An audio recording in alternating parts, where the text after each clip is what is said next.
પ્રદર્શન કરાયું। સંસદ ભવન ખાતે રાહુલ ગાંધી આપેલ વિવાદસ્પર્શ નિવેદન બાદ હિન્દુઓની લાગણી દુભાઈ। સમગ્ર ભારતમાં આ બાબતે વિરોધ પ્રદર્શન થઈ રહ્યા છે। ભચાઉ નગરપાલિકા પાસે વિશ્વ હિન્દુ પરિષદ અને બજરંગ દળના કાર્યકર્તાઓએ એકત્ર થઈને હિન્દુઓ વિશે કરેલી ટિપ્પણીઓ લઈને વિરોધમાં પ્રદર્શન કર્યું હતું।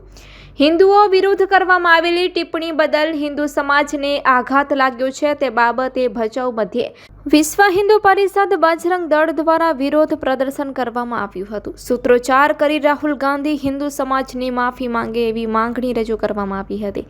આ પ્રસંગે કચ્છ જિલ્લા વિશ્વ હિન્દુ પરિષદ ધર્મ પ્રસારના અધ્યક્ષ અવિનાશભાઈ જોશી તથા મહેશભાઈ સોની, રમેશભાઈ જોશી, હિતેશ કેલા, રામચંદ્ર જોશી, વાસુદેવ રાજગોર તથા RSSના પંકજભાઈ લકુમ, રાજેશભાઈ જેસર, કૈલાસ પ્રજાપતિ, ભાજપના અરજણભાઈ રબારી, ઇલાબેન શાહ, IG જાડેજા, રાજેન્દ્ર ઠક્કર, રૂપલબેન દેસાઈ, VHP મહિલા વિભાગના ગીતાબેન રાઠોડ તેમજ નીતાબેન પટેલ ઉપસ્થિત રહ્યા હતા।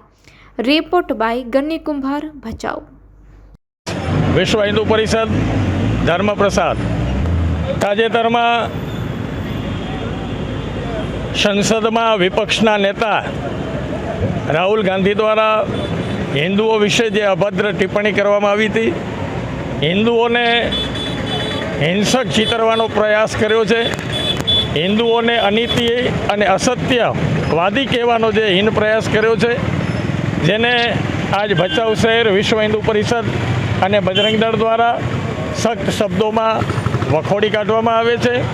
હિન્દુઓ ક્યારે હિંસક નથી, કારણ કે અમારું સૂત્ર છે અહિંસા પરમો ધર્મ। અમે અહિંસામાં માનવાવાળા છીએ। હિન્દુઓ ક્યારે હિંસક હોઈ શકે નહીં, પણ રાજકીય રોટલો શેકવા માટે એક અભદ્ર ટિપ્પણી કરી અને જે એણે વાણી વિલાસ કર્યો છે એને અમે સખ્ત શબ્દોમાં વખોડી કાઢીએ છીએ। રાહુલ ગાંધી સમગ્ર દેશના હિન્દુઓની માફી માંગે અને આ બાબતે યોગ્ય કાર્યવાહી સંસદ દ્વારા થાય આવી અમારી લાગણી અને માગણી અમે અહીંથી રજૂ કરી છે।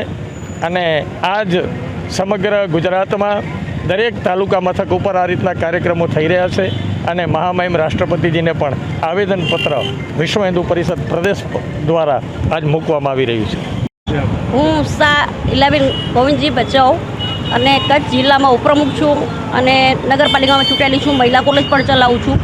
જે હાલમાં સત્સંગમાં થોડા દિવસ પહેલાં જે રાહુલ ગાંધી બોલેલા કે હિન્દુઓ હિંસક છે, પણ ખરેખર અમે હિંસક નથી। હું જૈન તરીકે પણ કહું છું, જૈન અમે પ્યોર હિન્દુ જ છીએ અને કદાચ જો મહિલાઓ બધા પણ ક્યારેક પ્રોબ્લેમ થશે અને વધારે જો રાહુલ ગાંધી ક્યાંય પણ બોલશે તો અમે મહિલાઓ એક થઈ અને હિન્દુ તરીકે અમે જે લડશું ને હિંસક કોને કહેવાય શબ્દ એ એમને ખ્યાલ પડશે। એટલે આજ પછી કહું છું કે આવા શબ્દો બોલ્યા છે એને માફી માંગવામાં આવે અને હું કહું જે ચૂંટાયેલા છે એ એરિયામાંથી પણ રાહુલ ગાંધીએ રાજીનામું આપી દેવું જોઈએ।